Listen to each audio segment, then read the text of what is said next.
Tiempo de enfermedad 10 horas. Síntomas y signos.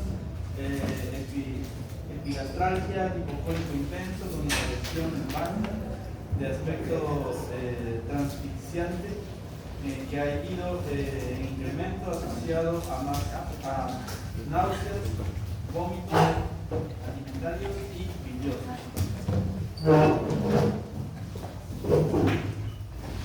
El examen físico es una presión cardíaca de 170, frecuencia cardíaca de 105, la frecuencia respiratoria de 28, vibración 96, de ictericia abdomen plano,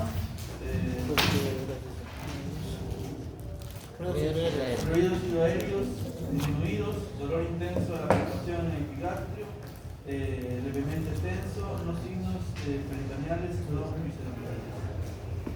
Muy bien.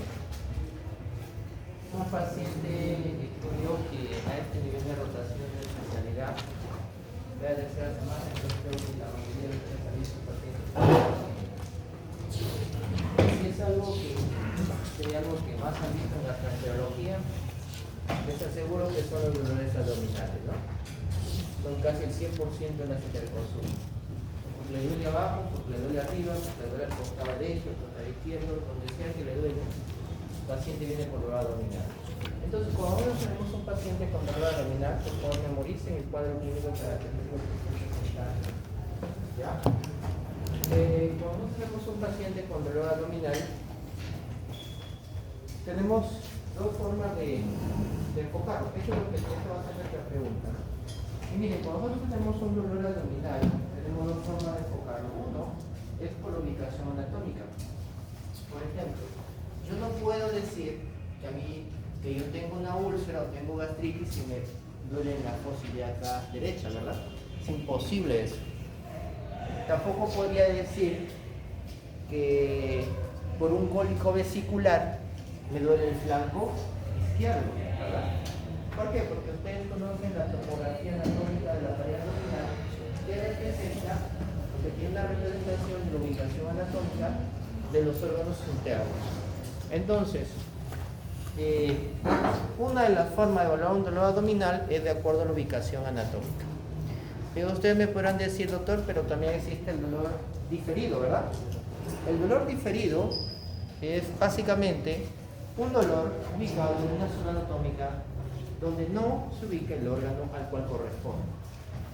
Por ejemplo, les pongo un ejemplo. Es un dolor que se origina a nivel de la fosa lumbar y se dirige hacia el flanco ipsilateral irradiado hacia los genitales externos. ¿Qué tipo de dolor sería el que he descrito? ¿O por qué órgano constituiría ese dolor?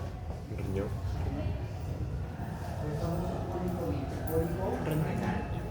Cólico renal. Entonces es cierto que hay dolores abdominales, que definitivamente se originan o se ubican en la localización anatómica que no les corresponde. Pero ustedes que son grandes semiólogos saben pues que tienen que hacer la semiología del dolor, ¿no? Lo que es el popularismo, la localización, la intensidad, la característica, la ubicación. ¿Por qué? Porque aparte de la ubicación anatómica y la localización o la irradiación del dolor clásica del dolor, también tenemos la característica del dolor. Por ejemplo, si yo tengo un dolor que me arde en el epigastrio, ¿qué va a hacer? Gastritis. Claro. Si yo tengo un dolor cólico en el hipocondrio derecho, ¿qué va a hacer? Vesícula. Si yo tengo un dolor transfixiante en el epimesogastrio, ¿qué podría hacer? Pancreatitis. ¿Ok? Entonces, obviamente, el paciente no va a venir y le va a decir, doctor, yo tengo un dolor cólico. Pues, doctora Paz, ¿qué vamos a hacer? Doble.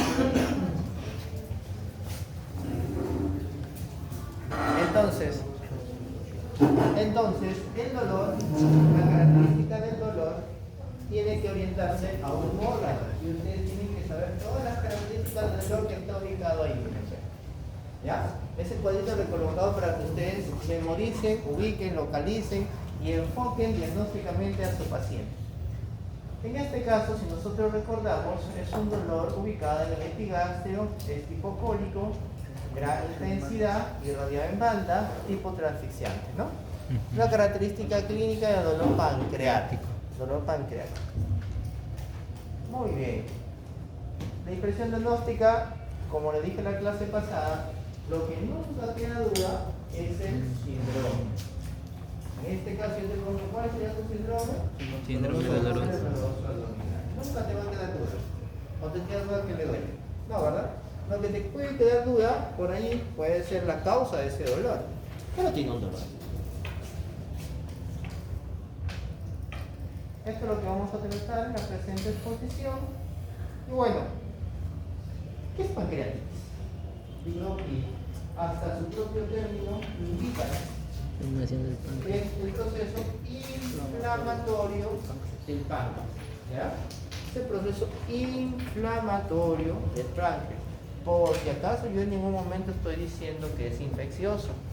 He dicho inflamatorio. Erróneamente, yo sé que ustedes no, porque ustedes saben fisiología, fisiopatología. Erróneamente la gente piensa, imagina, que cuando dice inflamación, está hablando de sinónimo de infección. Y en realidad, eso no es tal cual. ¿Ya? Muy bien.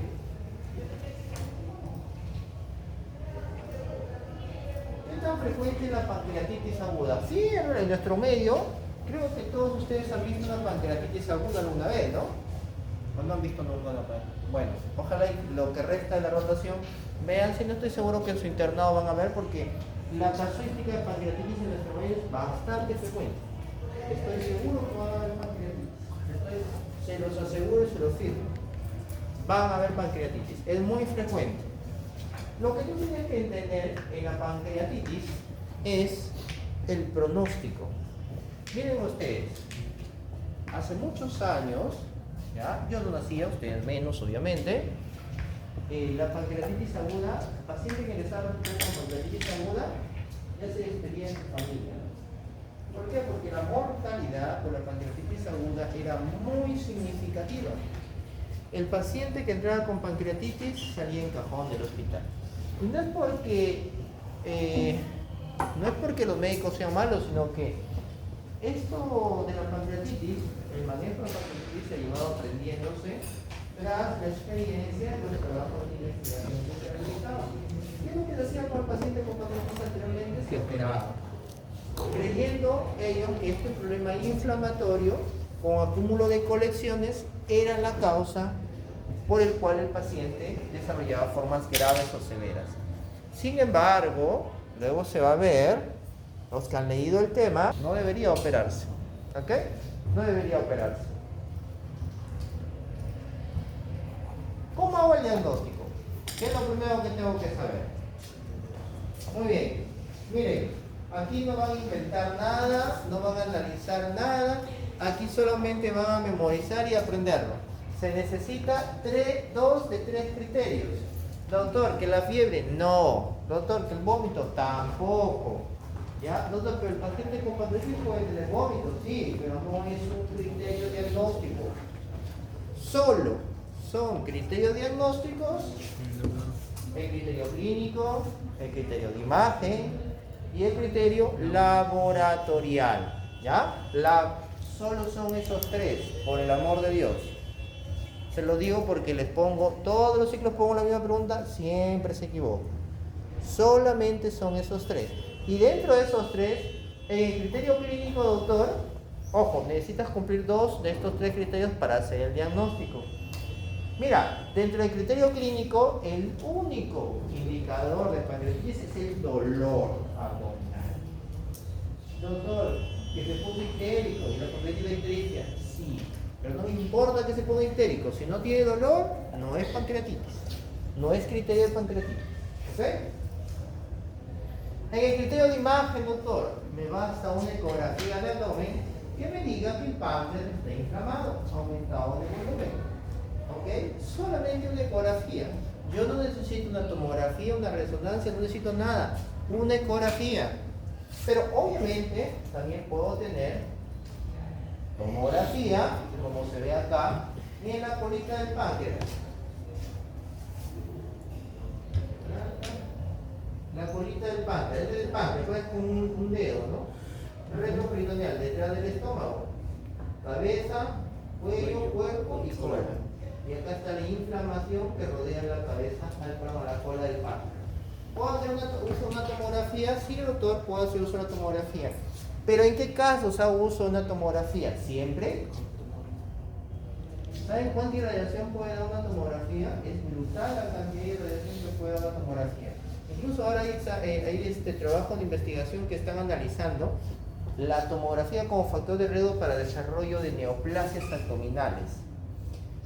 Y esto se debe a la gran irradiación. ¿Y cuántas tomografías innecesarias se le realiza al paciente? O el concepto erróneo, por no llamarlo de otra manera más ofensivo, que mantienen algunos colegas de decir, hazte una tomografía para ver qué tienes, como si la tomografía de abdomen te dijera qué es lo que tenga el paciente. O de pronto creen por ahí que hacer una resonancia abdominal es mucho mejor que hacer una simple ecografía. Si esperas tú que el examen te dé el diagnóstico, pero sin embargo no analizas a tu paciente.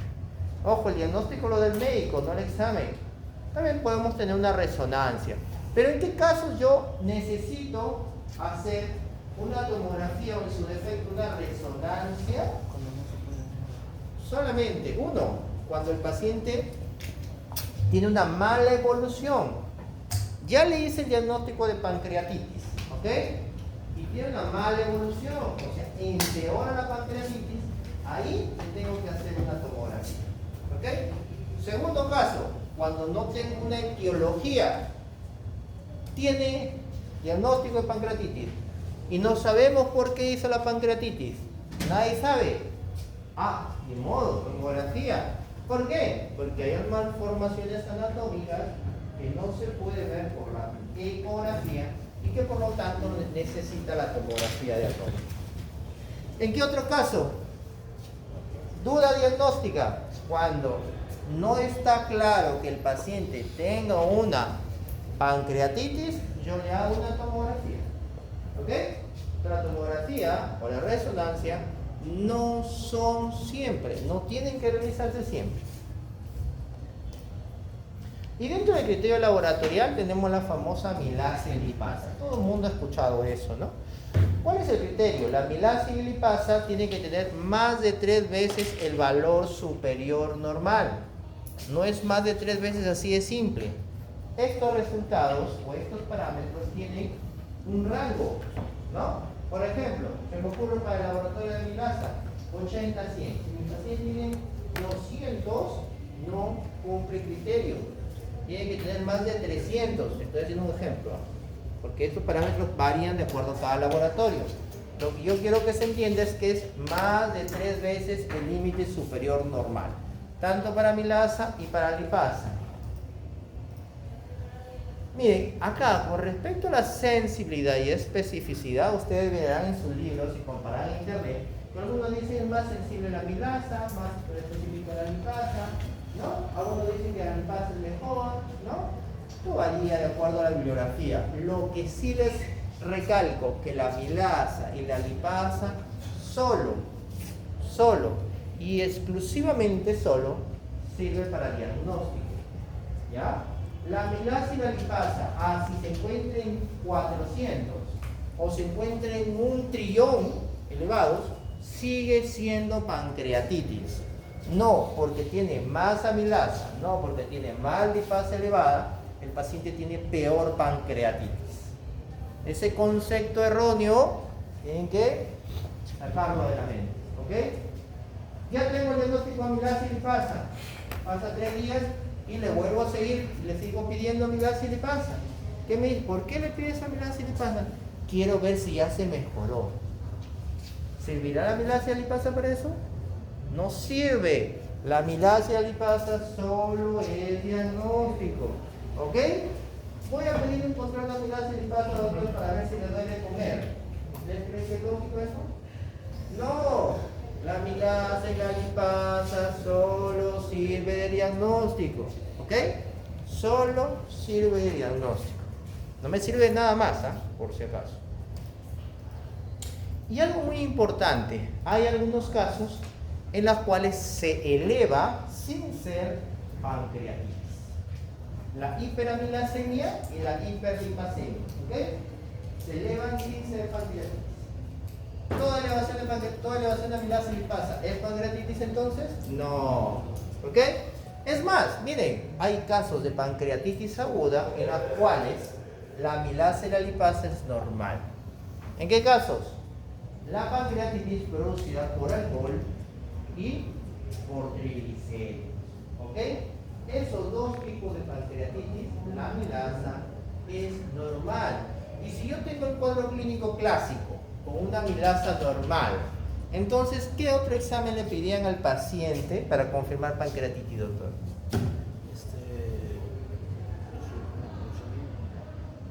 ¿Dónde he dicho yo que la insulina es criterio diagnóstico? Hay entonces de imagen. Un estudio de imagen, ¿ya ven? ¿Por qué se pierde el razonamiento? Si no tienes un criterio, necesitas el otro. Lógica, ¿no? Ok. Miren, resulta que la amilasa se eleva rápidamente. La línea amarilla es amilasa. Y la rojita, media fucsia, el color de la doctora, la saca, se eleva tardíamente, pero permanece más tiempo elevada. ¿Ok? Si yo tengo un paciente con pancreatitis, puedo tener la lipasa incluso a los 5 o 7 días elevadas todavía. ¿Ok?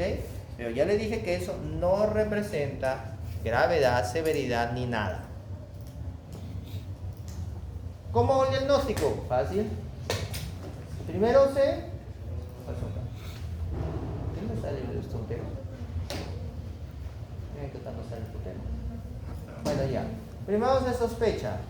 ¿Cuándo sospecho yo? Cuando un paciente viene con dolor abdominal.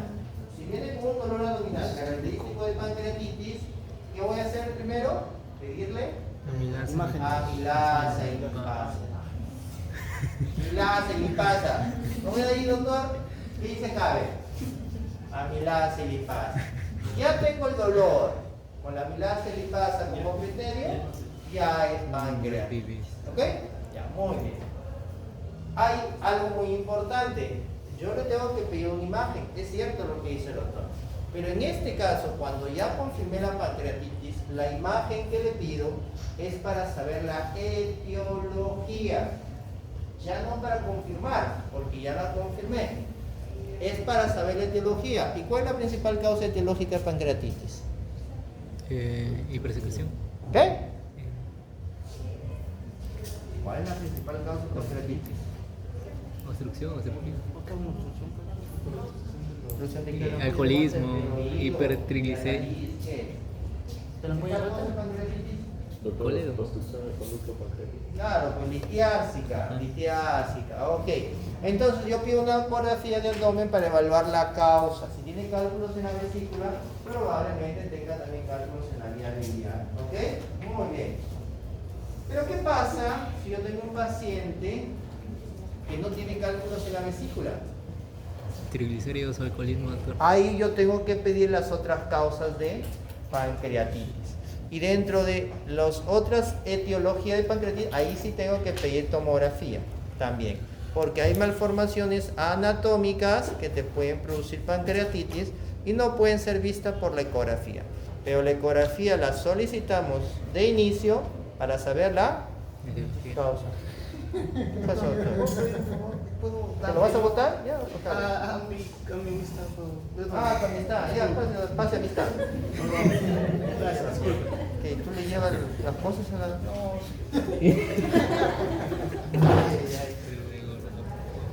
Ya, muy bien. Entonces, miren el cuadro clínico. No se confundan. Cuando digo cuadro clínico me refiero a todo lo que puede dar la pancreatitis. ¿Cuál es el criterio diagnóstico del cuadro clínico, doctora? El dolor abdominal, ok. Puede darte fiebre, distensión, se te puede paralizar el ilion y eso se conoce como hilo paralítico. El pacientito está bien barrigoncito, lo percutes timpánico. Señor, tengo náuseas, no elimino gases, te dice. Ocultas el abdomen, ruidos y ruidos disminuidos o abolidos. Ilio paralítico, ¿ya? Ilio paralítico. Puede darte fiebre, puede darte ictericia, ¿ya? Y puede darte esos signos que son sumamente raros. En menos del 2% de pacientes con pancreatitis se presenta. Y es el signo de Turner y el signo de Turner. Muy bien. Uno es equimosis en el flanco, en la fosa lumbar, y el otro es periumbilical. Y se dan en las pancreatitis necrotizantes hemorrágicas, ¿ya? Severas. Entonces, en nuestro paciente estos eran sus posibilidades diagnósticas. A ver, por favor, doctor, lea qué más continúa de acá. Impresiones diagnósticas, síndrome doloroso abdominal, diagnóstico de pancreatitis crónica versus, aguda versus patología vesicular, exámenes auxiliares, hemoglobina de 12 gramos por decilitro, leucocitos 14.430 y plaquetas 190.000. Glucosa 120 miligramos por decilitro. Urea 42, creatinina de 0.6, albúmina de 3.8, TGO, TGP,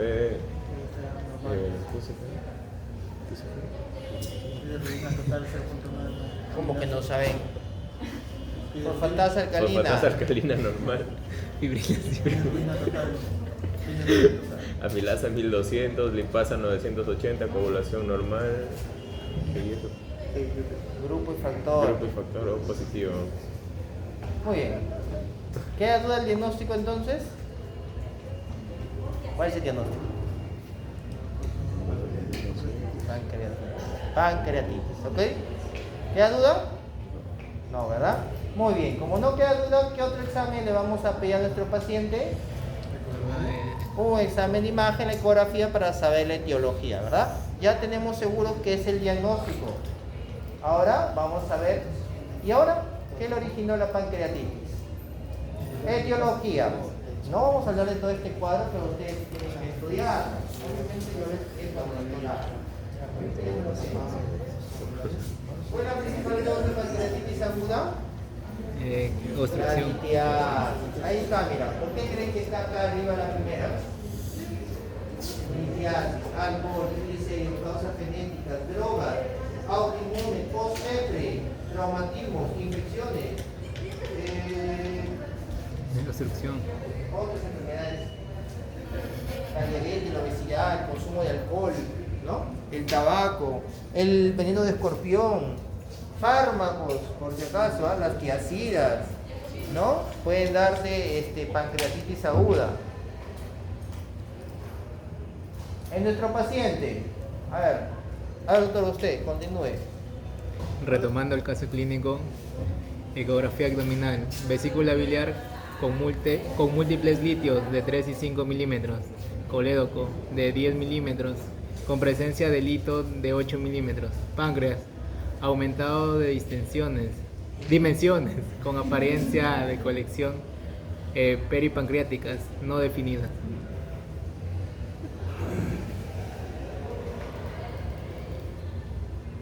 Muy bien, entonces la etiología es Litiasis.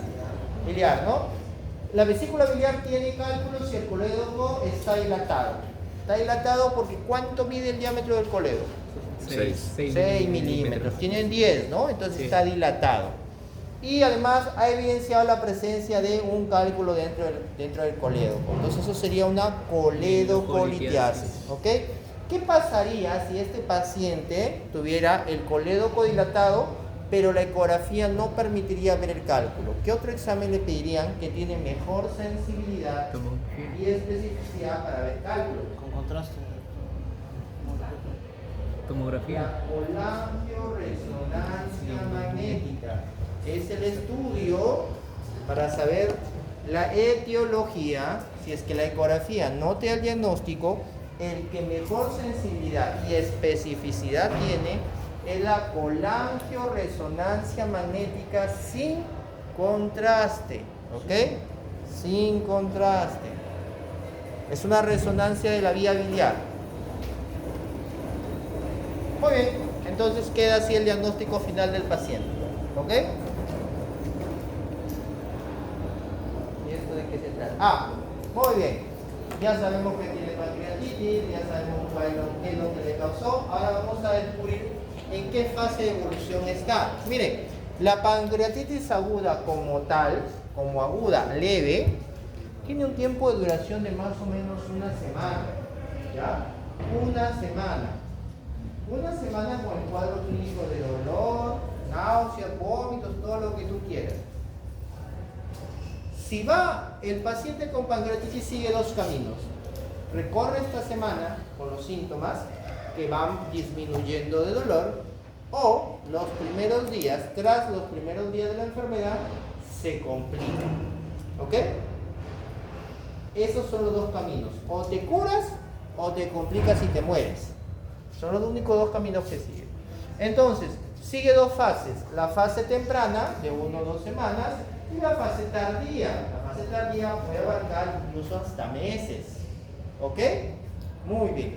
¿Por qué es importante esto? Es muy importante porque un paciente con pancreatitis aguda leve debe estar muy bien pasado los 3-5 días.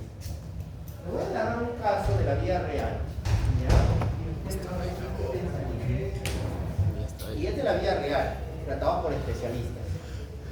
Resulta que llega una paciente de 18 años sin antecedentes de importancia, con dolor abdominal, característico de pancreatitis, llega a emergencia, amenaza el impacto joven, sin factores de riesgo, jóvenes, incluso no sé quién tenga 19 años acá, pero más o menos como ustedes, sin ningún antecedente de importancia, ¿ok?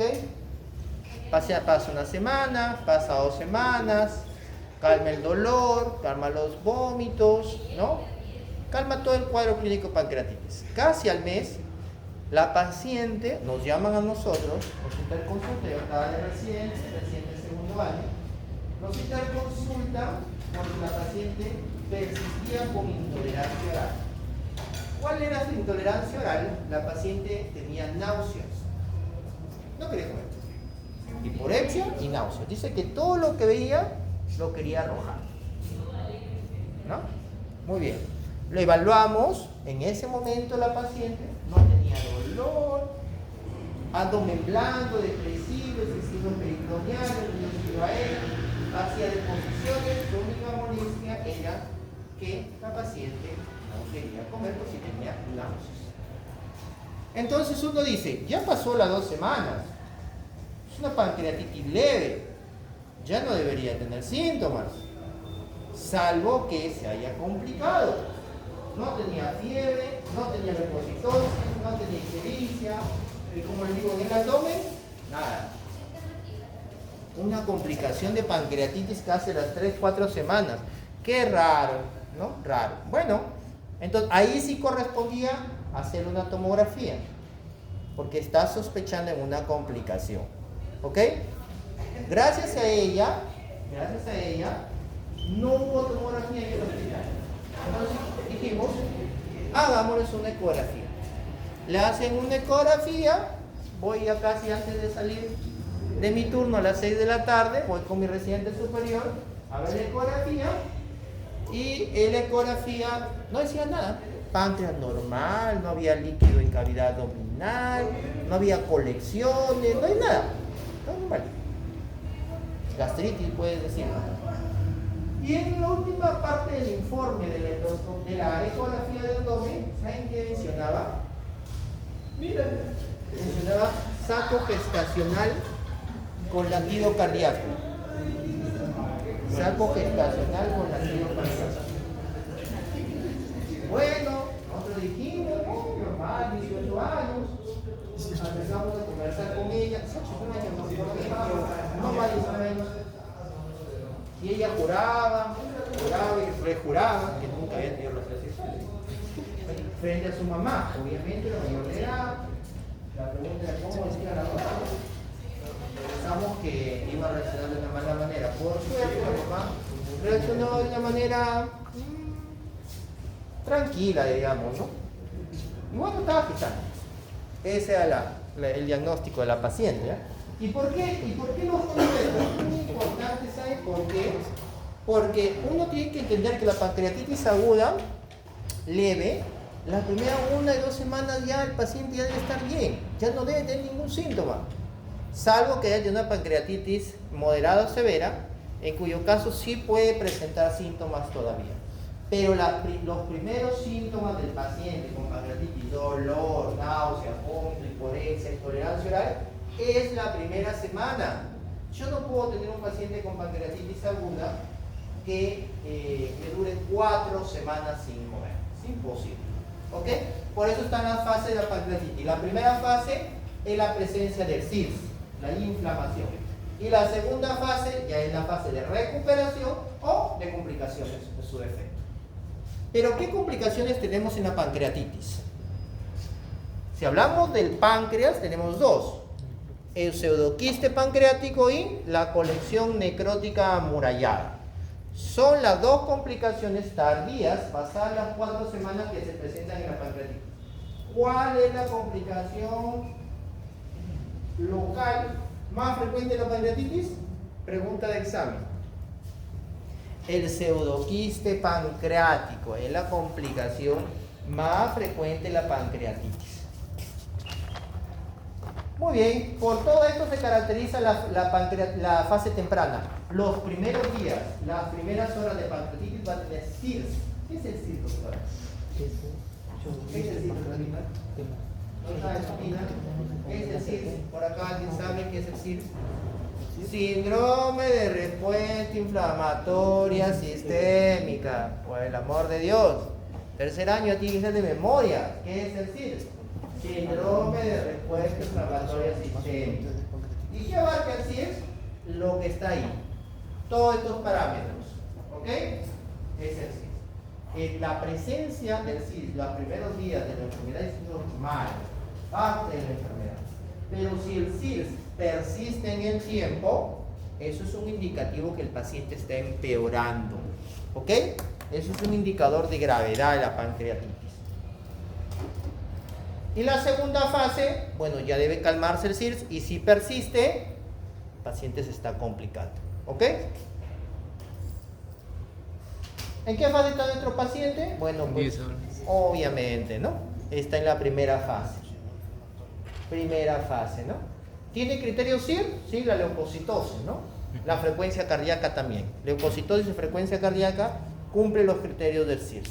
¿Ok? Está en 10 horas de enfermedad. Ahora, ¿qué tipo de pancreatitis y cuándo realizar una tomografía abdominal? Los tipos de pancreatitis, solamente existen 2 tipos. Edematosa y necrotizante. Edematosa intersticial y la pancreatitis necrotizante. ¿Cuál es la más frecuente? Edematosa intersticial. Y en la edematosa intersticial solamente hay una inflamación del páncreas con líquido colección alrededor del páncreas. Se inflama, el tejido peripancreático, pero no se muere el páncreas. En la necrotizante, pues hay tejido necrótico, por eso es necrotizante. ¿Qué quiere decir? Que el tejido pancreático o peripancreático se muere. ¿Ok? Eso significa necrosis pancreática. ¿Cómo lo podemos diferenciar, doctor? Cuando le metemos contraste, ¿cómo sé yo que tiene contraste esta tomografía? Esto es un corte transversal del abdomen de una tomografía con contraste. ¿Por qué tiene contraste? Pinta el riñón, ¿ya? Pinta el riñón y pinta los vasos.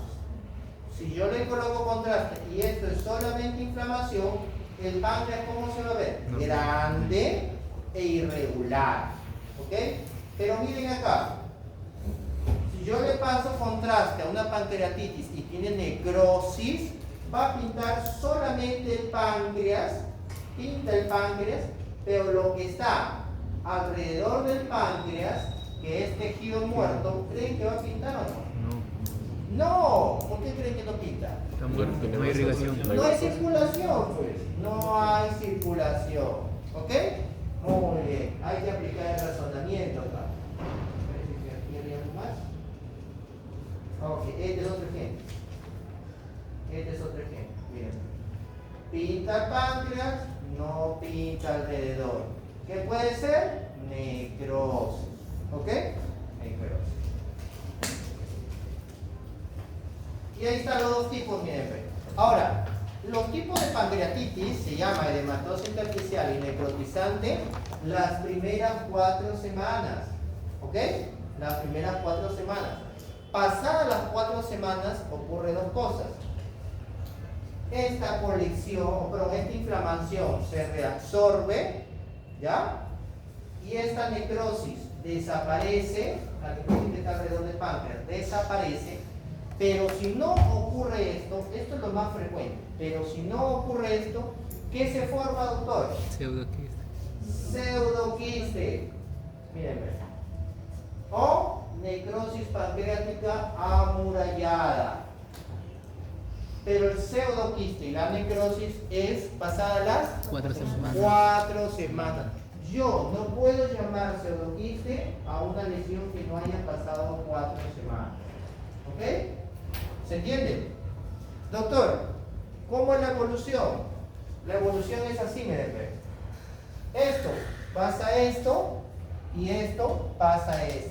O evoluciona esto. Yo no puedo tener una necrosis amurallada y una pancreatitis edematosa intersticial. ¿Por qué? Porque este líquido que está alrededor de la pancreatitis edematosa se junta, se colecciona y forma un pseudoquiste. Aquí no hay necrosis.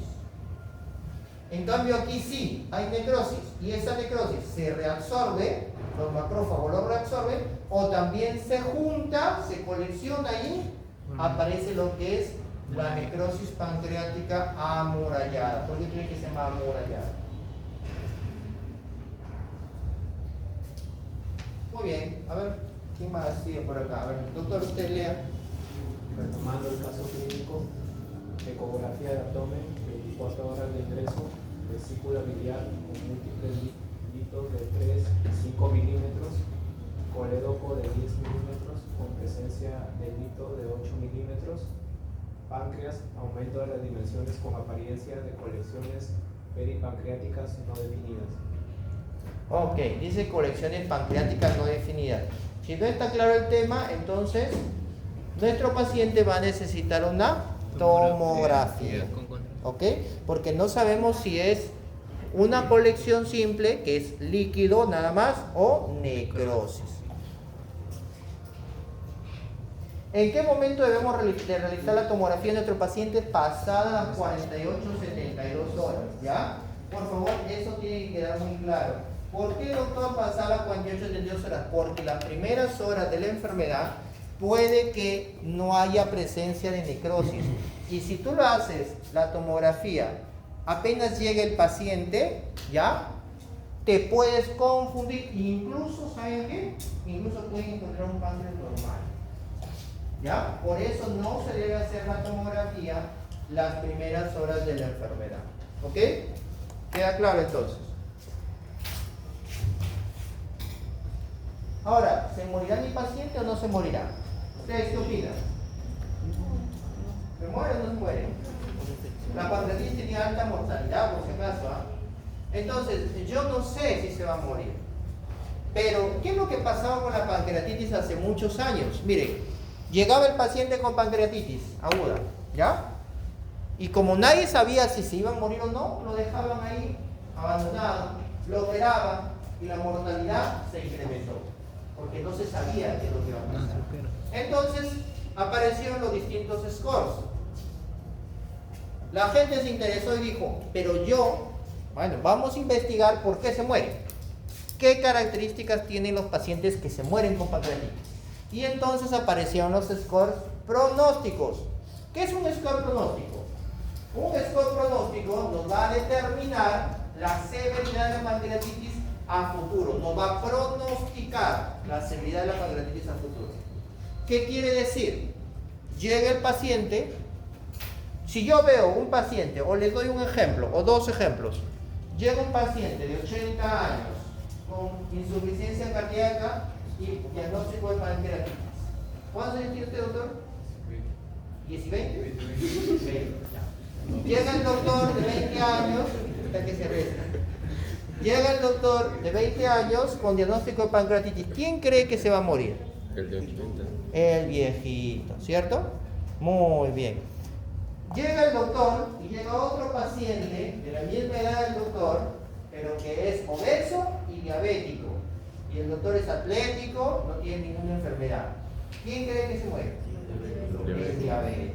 Ya. ¿Por qué creen que se mueren esos pacientes? Porque tienen factores de mal pronóstico de riesgo. Entonces, a eso se denomina factor pronóstico. ¿Ok? Y hay varios, miren, hay individuales, considerando los factores de riesgo, edad, comorbilidad, ¿cierto? Efusión pleural, dilución del hematocrito. Pero hay algunos que son scores. Por ejemplo, miren ahí los scores. Todos los que existen. ¿Qué es un score? Es el conjunto de factores.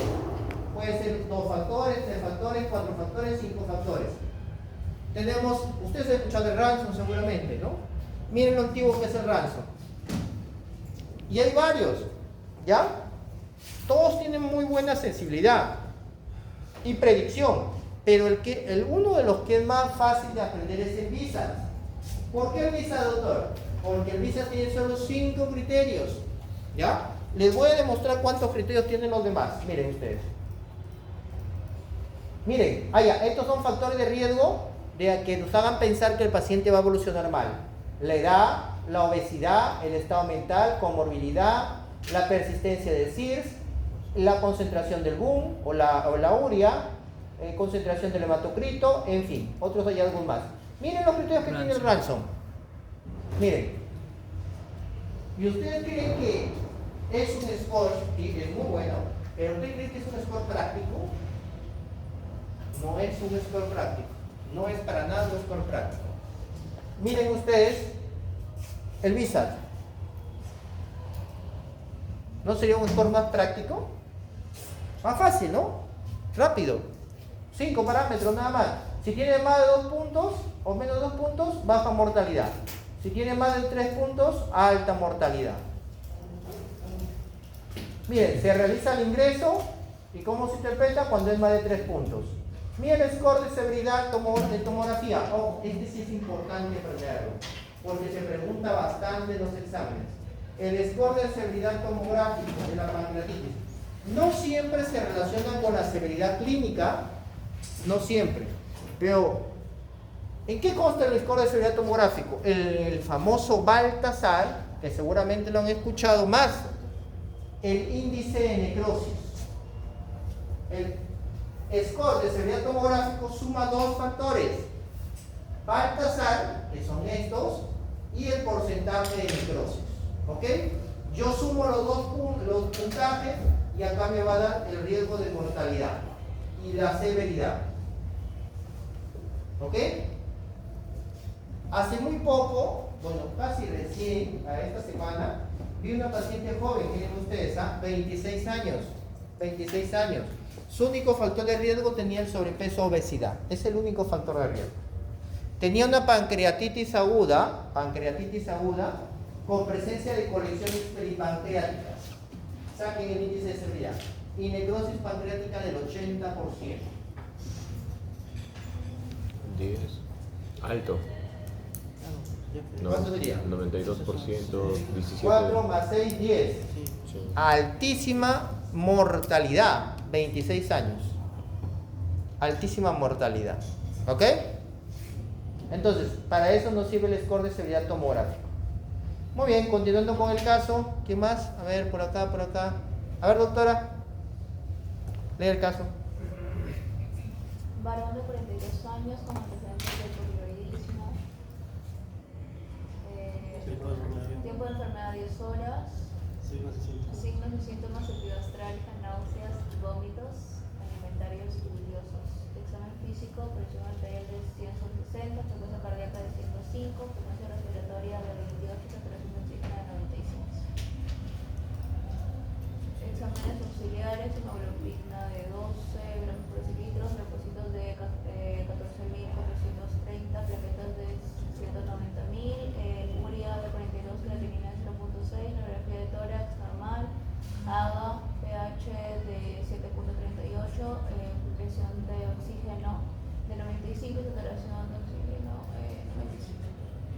Muy bien. Ahora, ¿qué pasará con nuestro paciente? ¿Cuál es el score de severidad? A ver, calculen.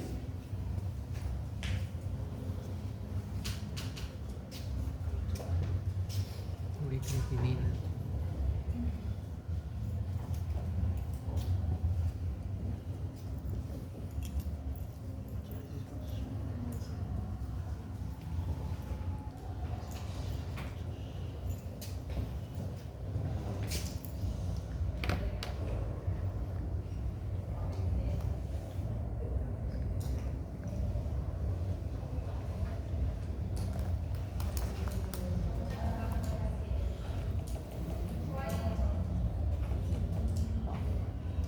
¿Cuánto tiene? No me digan que no pueden calcular. 3. Dios mío, recoge. En el score de misa cada uno suma un punto, ¿ah? 4 tiene. 4. ¿4 puntos tiene?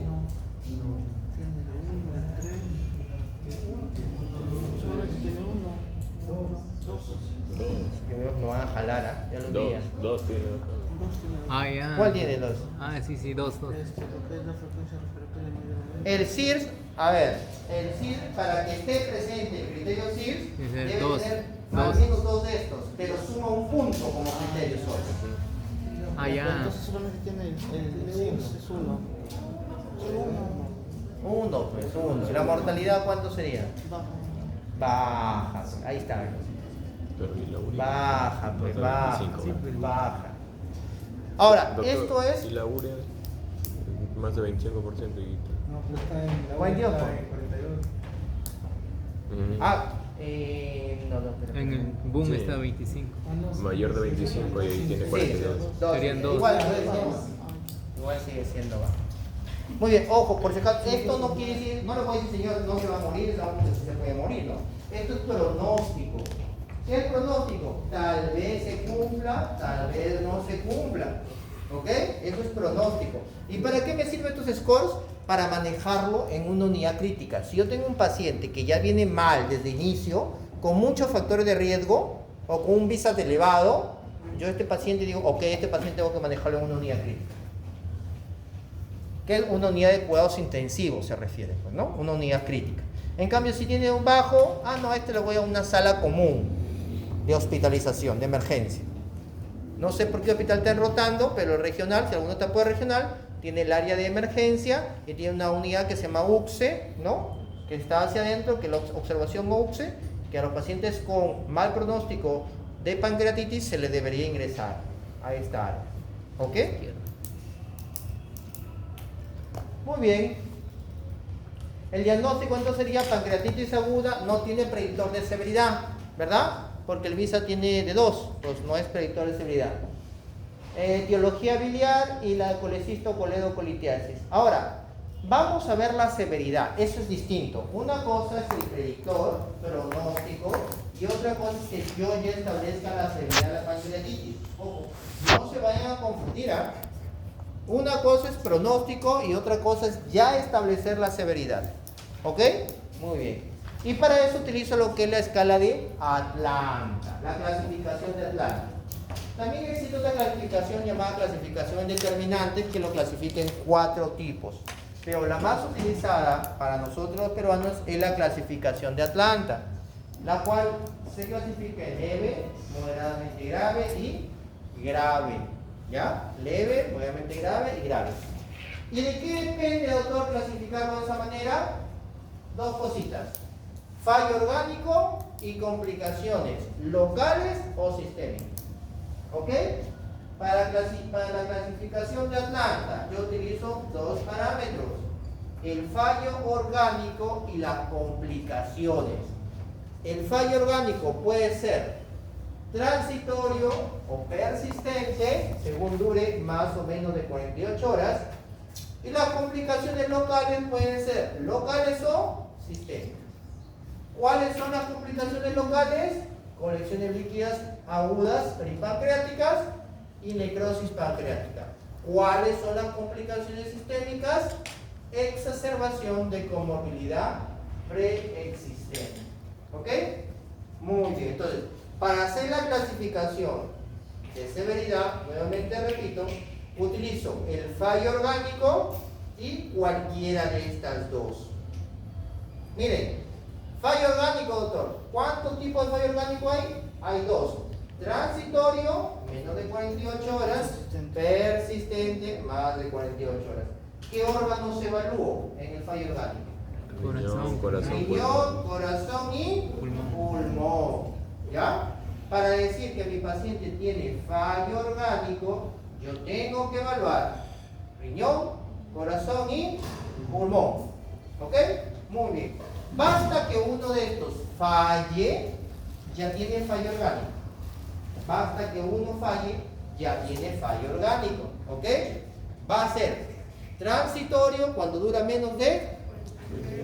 Y es persistente cuando mayor a 48 horas. Ok, listo. En complicaciones locales, todas las que están acá, muchachos, ya lo vimos. Y las complicaciones sistémicas, exacerbaciones como volví a precedente. Por si acaso, hay complicaciones locales que las describen como trombosis esplénica, vena porta y necrosis del colon. ¿La pancreatitis aguda te puede dar necrosis del colon? Sí. ¿Ok? Sí. Y es considerada una complicación local. Miren ustedes. Aquí está la clasificación de Atlanta 2012. Leve. A ver.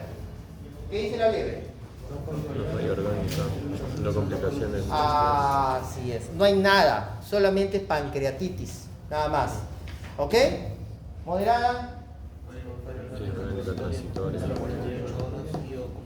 Y o. Así es. ¿El fallo orgánico de qué órganos son? Pulmón, corazón, riñón. Pulmón, corazón y Riñón. Puede estar presente cualquiera de estos.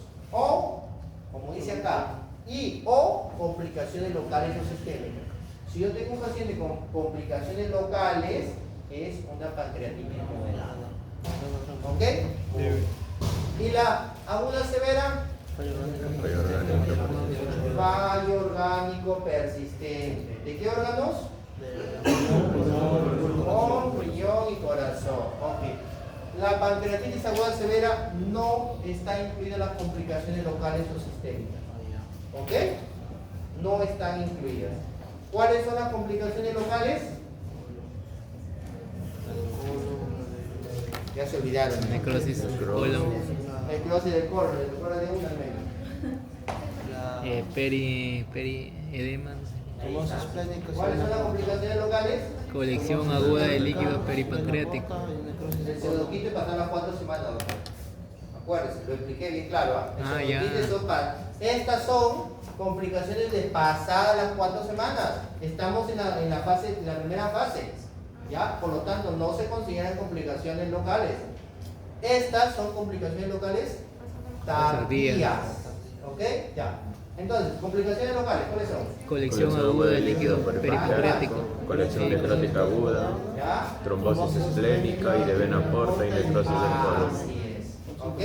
Muy bien, entonces, si cualquiera de estas, menos la de allá, cualquiera de estas, local o sistémica, se presenta, es una pancreatitis aguda moderadamente severa. ¿Ok? ¿Se entendió? Muy bien. Ahora, yo he dicho fallo orgánico, corazón, pulmón y riñón, pero ¿cómo lo medimos? Aquí está el score de Marshall. Si el paciente tiene cualquiera de estos, de este puntaje, o sea, más de 2, con cualquiera de estos parámetros, el paciente está en fallo orgánico. Por ejemplo, si yo tengo un PAFI en 380, ¿estará en fallo respiratorio? ¿Cuánto? 380. No está en fallo. Si yo tengo un PAFI de 250, ¿estará en fallo respiratorio? Sí, está en fallo respiratorio. PAFI. Función renal. ¿Qué pasa si yo tengo una creatinina en 4? ¿Estará en fallo renal? Sí. Sí. Si yo tengo una creatinina en 1.2, ¿estará en fallo renal? No. ¿Verdad? Muy bien. Cardiovascular. Si yo tengo la presión arterial sistólica en 100, ¿estará en fallo cardiovascular? No.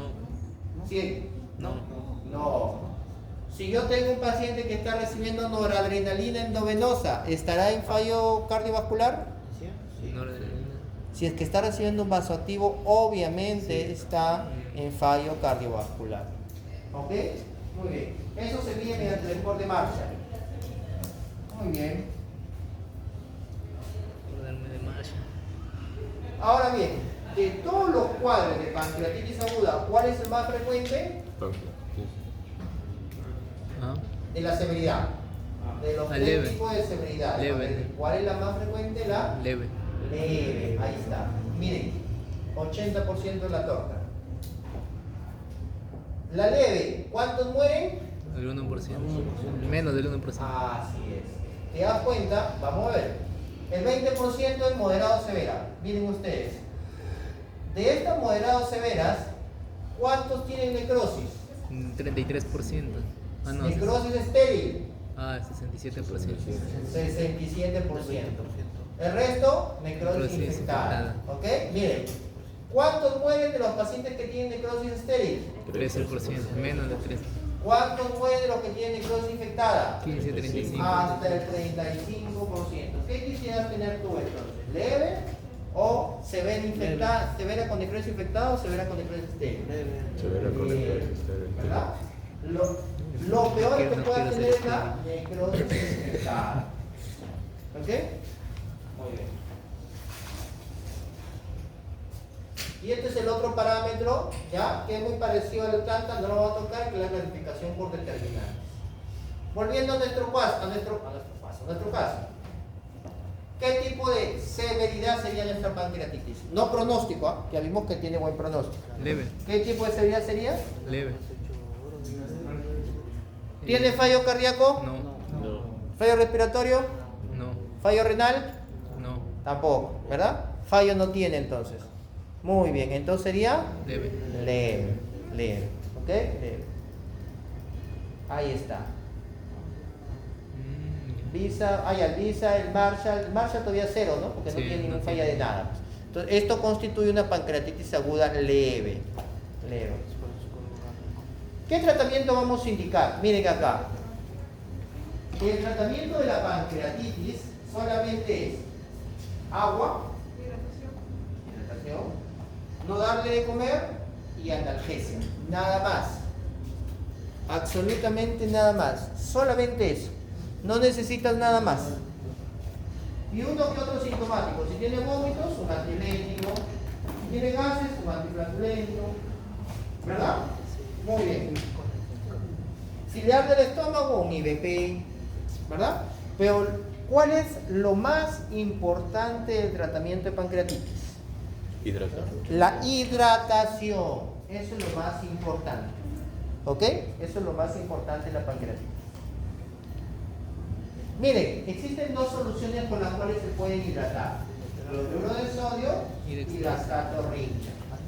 ¿Ok? Mucho tiempo atrás se decía que el lactato Ringer era mucho mejor que el cloruro de sodio. El problema es que no había en el Perú y era muy costoso.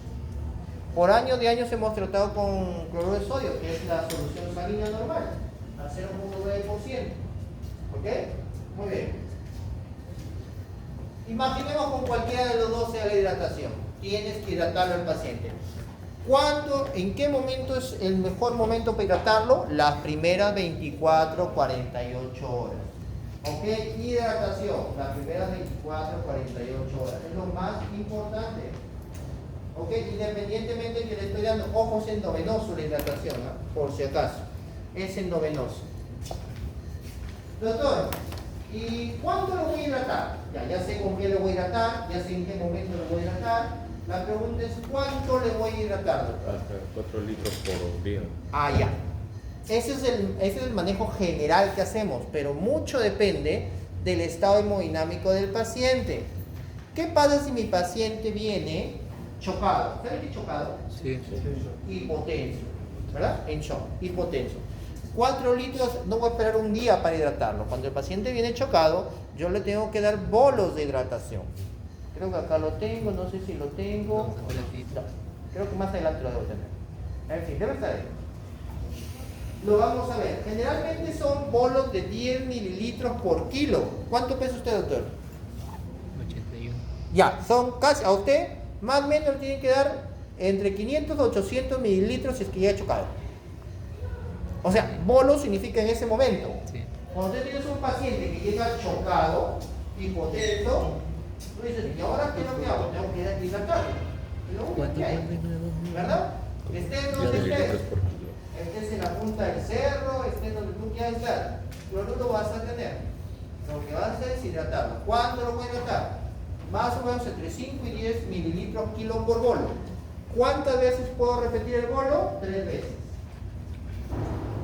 Doctor, ¿y por qué lo repito? Porque no mejora la presión. Le paso, le digo a la enfermera, pasa los chorros.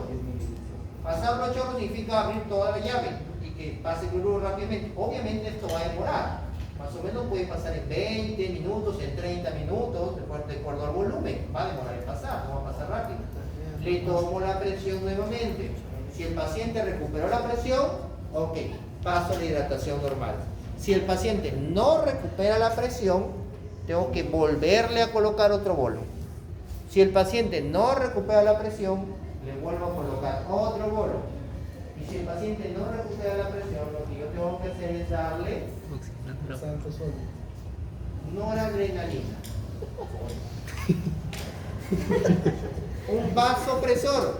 ¿No han llevado eso ustedes en cardiología? Sí, Me digo que los jales su doctor. ¿Ya?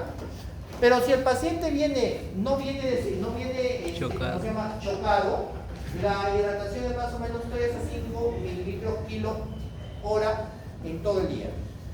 En la condición del doctor, a ver, multiplica 80 por 5, 400. Al día por 20 horas, casi 8 litros. Ya. No siempre es así, ¿ah? Porque la hidratación en la pancreatitis es restrictiva. ¿Por qué restrictiva? Quiero que me entiendan esto porque tiene una lógica, ¿ya? Miren. La pancreatitis es una enfermedad inflamatoria sistémica. Hay inflamación, hay citoquinas, interleucinas, hay de todo y es una cantidad enorme. Esto conlleva a producir un síndrome que se llama síndrome de fuga capilar.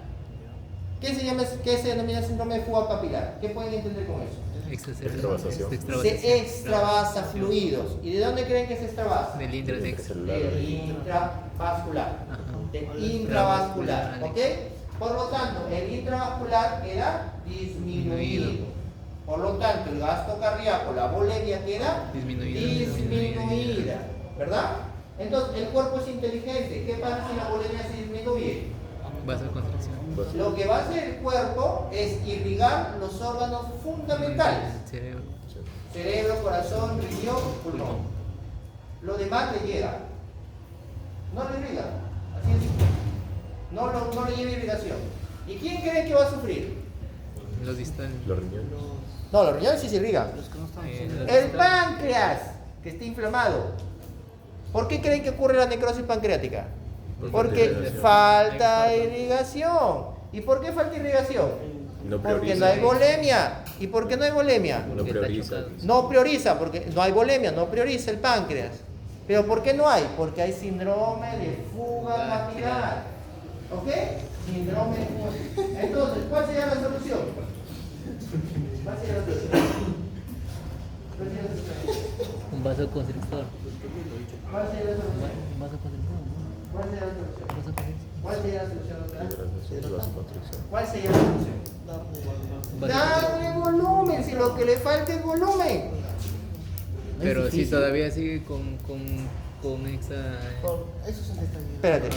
Si todavía sigue con extravasación. Ah, ya. Tendría que Esa es la darle pregunta que quería que me haga. un vaso Ya, constrictor es para- no. No se veía. Esa es la pregunta que quería que me haga. Por eso es que la hidratación es restrictiva. Tienes que darle un volumen de lo que ha dicho el doctor, más o menos entre 4 y 5 litros como máximo. Porque si tú le das más, el paciente fuga nuevamente el líquido intravascular. ¿Te das cuenta? Por eso la hidratación es restrictiva.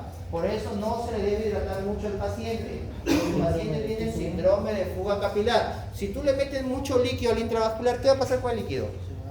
Se va a ir nuevamente. Ahora, ¿ya entendieron por qué se le da poco volumen? Sí. Ah, ya. ¿Entendieron por qué se le da poco volumen? ¿Entendieron por qué se le da poco volumen? Si no lo entendieron, explíqueme porque después de las preguntas se les va a hacer bolas, si no razona. Si no razona, se les va a hacer un montón de bolas. Ya me dicen que entendieron. ¿Ok? Muy bien.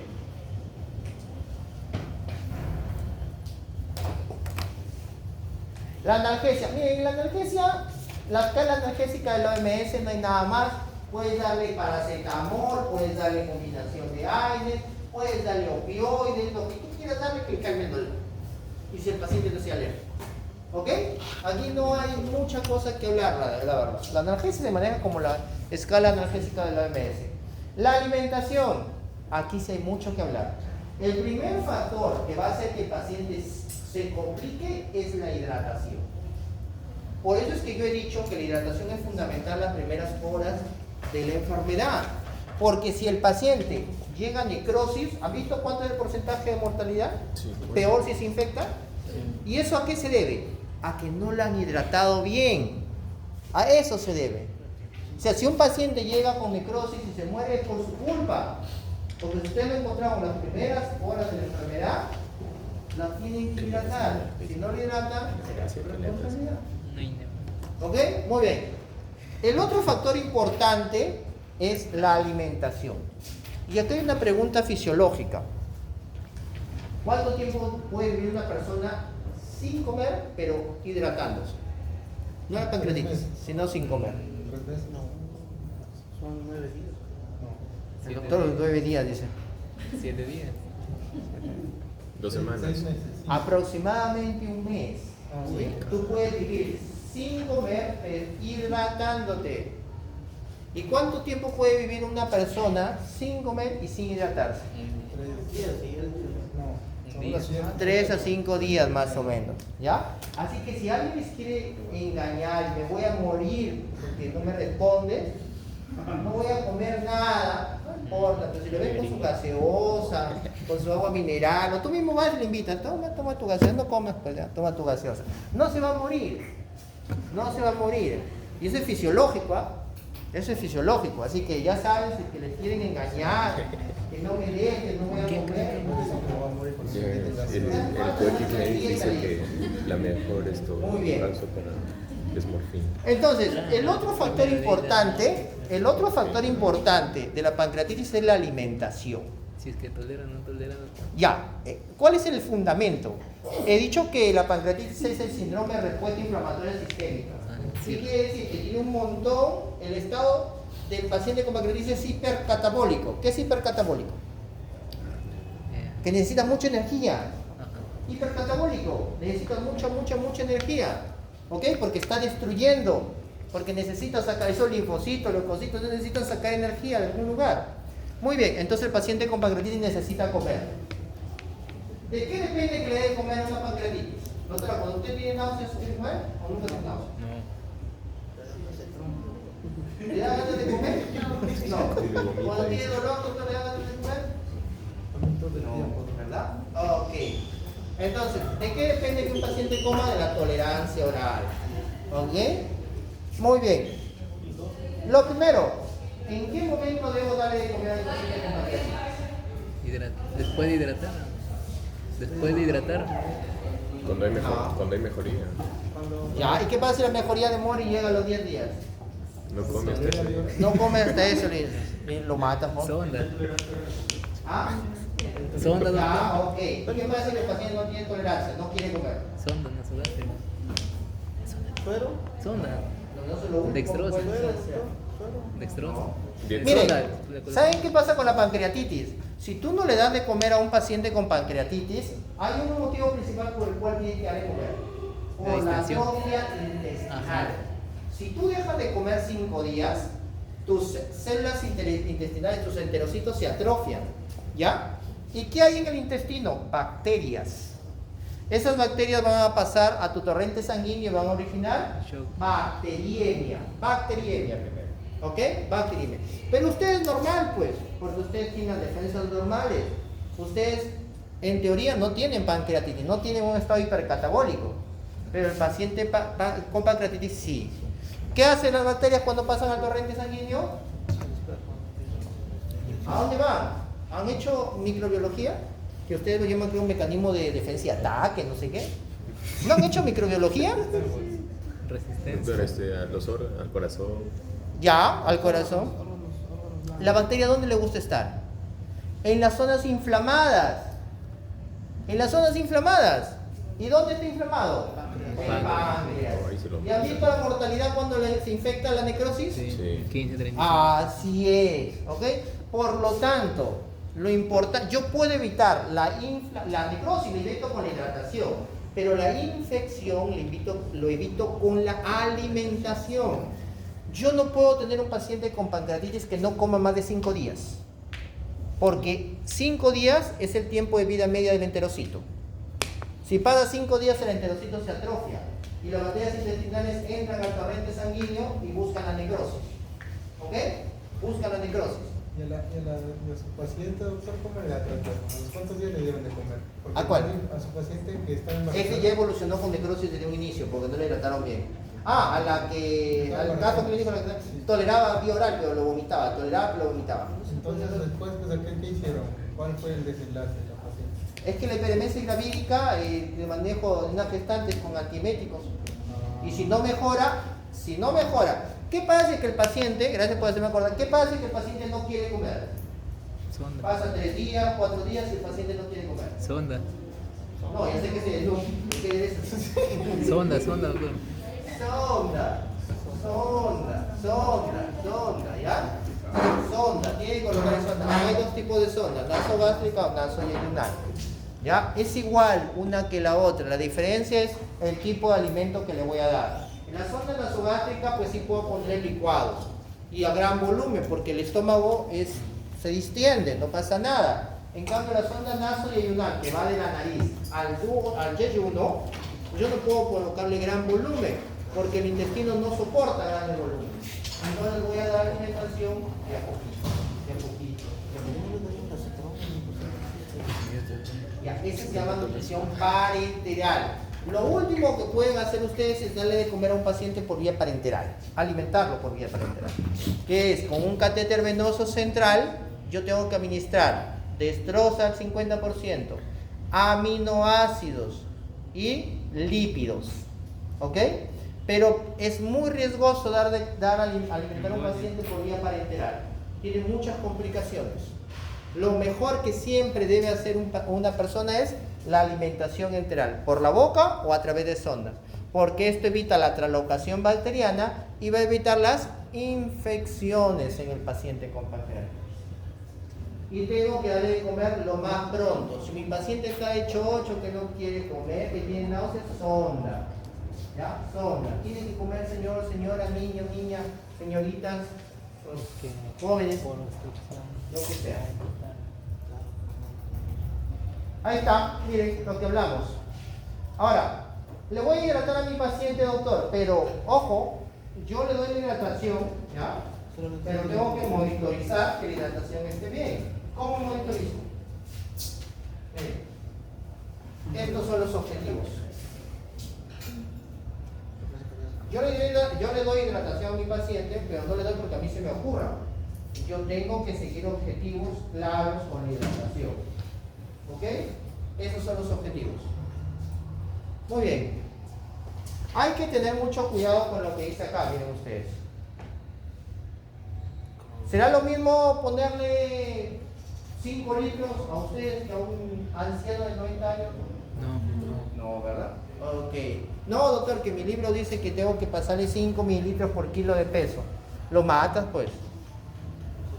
Lo matas. Tienes que ver el contexto clínico. Esto es lo que expliqué sobre la síndrome de fuga capilar. La analgesia, la alimentación y las sondas. Miren el paciente, pasaron 72 horas, calmó el dolor abdominal, no tiene náuseas, no tiene vómitos, es una pancreatitis aguda leve, ya le empezamos la dieta, analgesia, antieméticos, se progresa la dieta, manejo sintomático. La pregunta es, si mi paciente tiene cálculos en la vesícula, ¿en qué momento opero la vesícula? Si yo no opero la vesícula, vuelve o puede volver a ser pancreatitis. ¿Ok? ¿En qué momento voy a operar la vesícula?